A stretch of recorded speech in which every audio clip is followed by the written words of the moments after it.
क्योंकि प्रायः जीवों की जो रात है वो नींद में जाती है और दिन जो है कुटुंब का भरण पोषण करने की व्यवस्था करने में जाता है। निद्रया ये नक्तम व्यवायेन चवावय और दिवाचार्थे हया राजन कुटुंब भरणे नवा। दिन गया पेट भरने में, रात गई सोने में।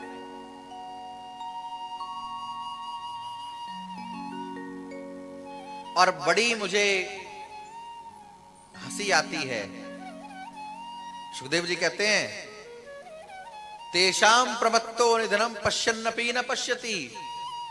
बड़े अचरज की बात है परीक्षित कि रोज किसी ना किसी को मरते हुए देखते हैं, रोज देखते हैं, लेकिन अपने मरने के बारे में कभी नहीं सोचते।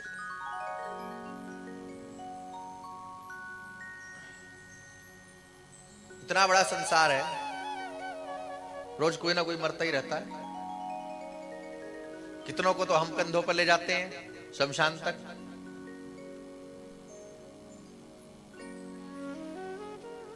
पर निकट से निकट के लोग भी काल का ग्रास बन जाते हैं, लेकिन सबकी मृत्यु, हैरानी की बात यही है कि मृत्यु देखता है औरों की रोज सवेरे शाम और भवन बनाता ऐसे जैसे बरसों यहां मुकाम।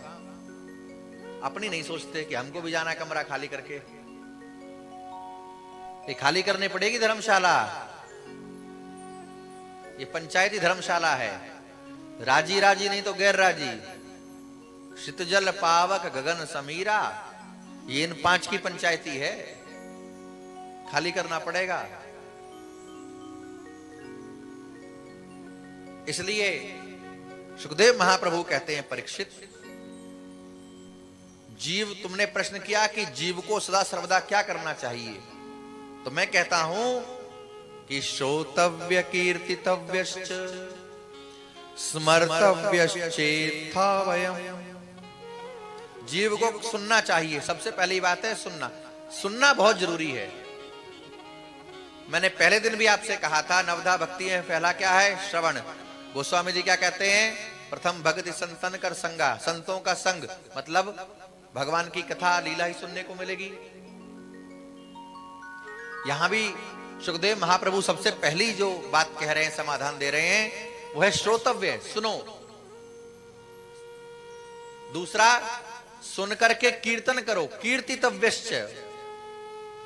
और तीसरा, स्मरण करो।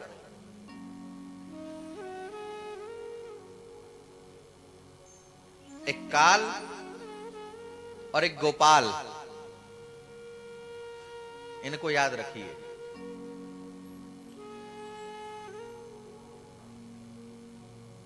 गोस्वामी जी मानस में लिखते हैं ना, चौपाई है मानस में, कर से करम करहूं विधि नाम,